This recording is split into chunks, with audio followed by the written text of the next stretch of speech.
You're listening to a podcast by the Center for Action and Contemplation. To learn more, visit cac.org. The Lord be with you. A reading from the Holy Gospel as written to us by Matthew. Jesus said to his disciples, "As it was in the days of Noah, so it will be at the coming of the human one. In those days, before the flood, people were eating and drinking, marrying and giving in marriage, up to the day that Noah entered the ark. They did not know until the flood came and carried them all away. So will it be also at the coming of the human one. 2 men will be out in the field, one will be taken and one will be left. 2 women will be grinding at the mill, one will be taken and one will be left. So stay awake. You do not know on which day your Lord will come. But be sure of this, if the master of the house had known the hour of night when the thief was coming, he would have stayed awake and not let his house be broken into. So too, you also must be prepared, for an hour you do not expect, the human one will arrive." This is the gospel of the Lord.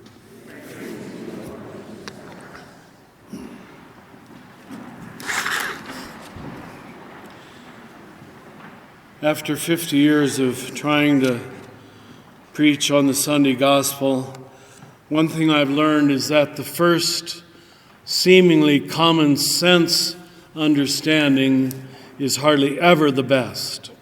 And that would certainly be true of this Sunday. And one reason for that is we don't understand what they would call apocalyptic literature, which always sounds like threatening literature. That's really not the meaning. Apocalypsis means an unveiling of what is not obvious. And so it's the second reading, the reading a second time, that we must pay attention to.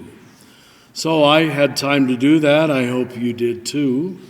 Catholics don't very much, but let's see if we can make this a helpful text. And the first thing we got to get rid of is that very idea that God is a threatener. Now, if you were raised, as most of us were, with a God who was like an absentee father, and mother said, when dad comes home, he'll take care of you, that's probably the way most people read it. He's going to whip you. But I don't think that's the meaning at all. That can't be God.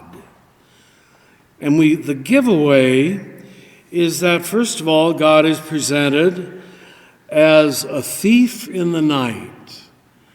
Yes, we don't like thieves, but it presents God as someone who breaks into our lives, unexpected. All the great conversions I've ever been a witness to in my years of retreat work, God hardly ever breaks into someone's life when they plan on it, when they're perfect and prayerful. It's always God comes when they're on the run, when they're heading somewhere else, and they catch them, God catches them out of the corner of their eye. God always comes unexpected. And that's what it means by in the middle of the night. So the lesson of be prepared is simply don't think it's going to come when you're in church like you are right now. I've met very few people, I mean it, and I've been a priest for 50 years now, who've had their conversion in church. I sometimes wonder why we keep doing this. it doesn't seem to yield an awful lot of fruit. Most people have their deeper conversions in solitude and in nature, in silence and in suffering, seldom in church. So you see why the gospel tells us, be prepared, get ready. He's going to break into your life, and of course he is not a he. God is beyond gender. She is just as good. She is going to break into your life when you do not expect. So don't expect anything in particular. Try to expect, if this makes sense, and I hope it does, try to expect everything in general.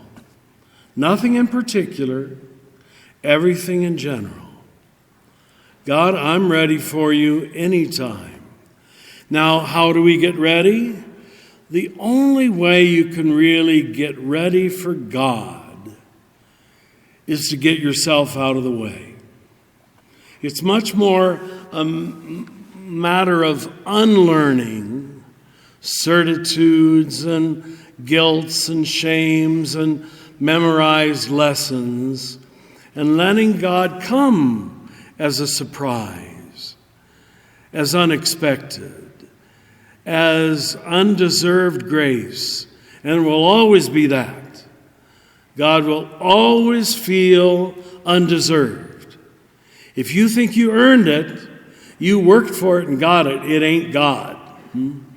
It's your own effort and your own will, and it won't last long. God always comes gratuitously, like a thief in the night, unexpected, and all we can do. And we're warned this now at the beginning of the church year, is to stay awake.